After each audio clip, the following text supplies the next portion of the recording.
Good afternoon. My name's Sean Dembo. This is my second talk on Dr. Memory. For my first talk, I pretty much went over what Dr. Memory is, talked about how it worked, and just to reiterate what I'm actually doing for the project is I'm reverse engineering undocumented system call definitions for the Windows operating system. Then I'm incorporating this into Dr. Memory to help remove false positives from its error report. So my focus so far for this semester has been on a new set of calls introduced in the Vista code base, and it's been on through, called the Advanced Local Procedure Calls. And so far I've added in support for 15 out of 21, and hopefully by the end of this weekend I should have it up to 21 out of 21. So some things that I've done, so other than getting the definitions, I've also discovered 4 new structures that it's actually using.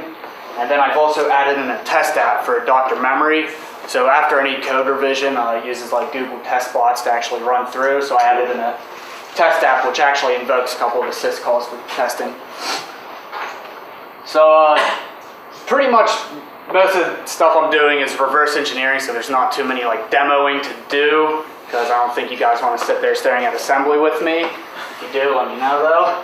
So I'll just talk a little bit about some advanced local procedure calls, or some people refer to them as asynchronous inter-process communication calls, or Basically, back when Win2K source was leaked, the LPC, which this basically takes over, this just allows for asynchronous inter-process communication. That's what they refer to. So basically what they do is inter-process communication allows for interactions between a server process and a couple of clients. So a connection could be established either between 2 user mode applications or between a user mode process and a kernel mode component. So some examples of where you'd see it used. So anywhere you're doing some type of remote procedure call, so RPC, and that's what I used for my demo. It basically implemented RPC ping. WinLogon, so that uses ALPCs to communicate to the system server process, so the local security. Then the security reference monitor uses ALPCs to communicate with the LSAS as well.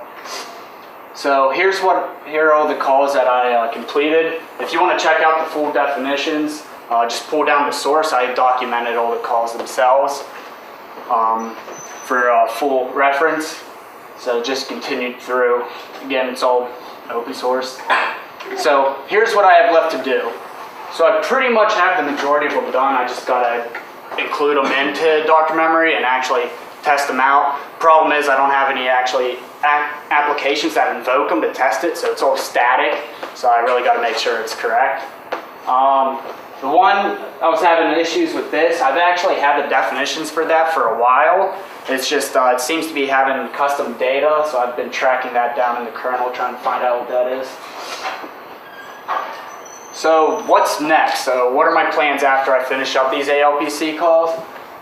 Pretty much, since Dr. Memory is used with Google and specifically Chrome, they're trying to actually get it to integrate nicely. So I'm targeting syscalls that are invoked in the test case, specifically the net unit test.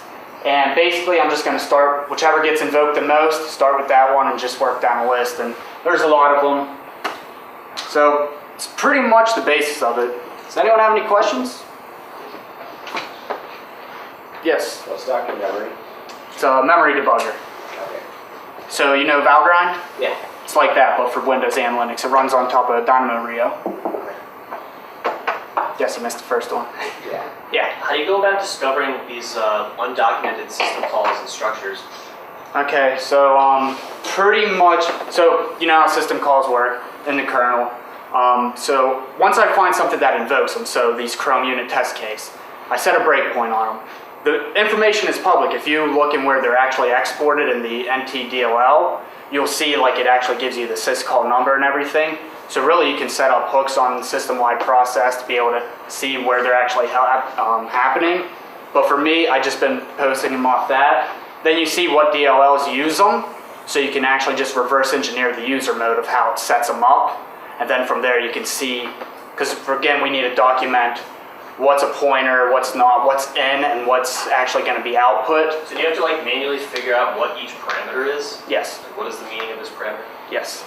Were those functions publicly linkable for like Windows developers, or is that like No, they're only undocumented. people would write that code? Only people with access to Windows source code have them.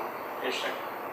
But you can invoke them from their system calls. So once you discover the parameters, you can invoke them yourself. That's actually what a lot of malware does, because a lot of heuristics they use is like just documenting to see how like the high-level Windows APIs are, but not a lot of them do the underlying system calls, and some people will create their malware to just use those. Interesting. Any other questions? All right, sweet.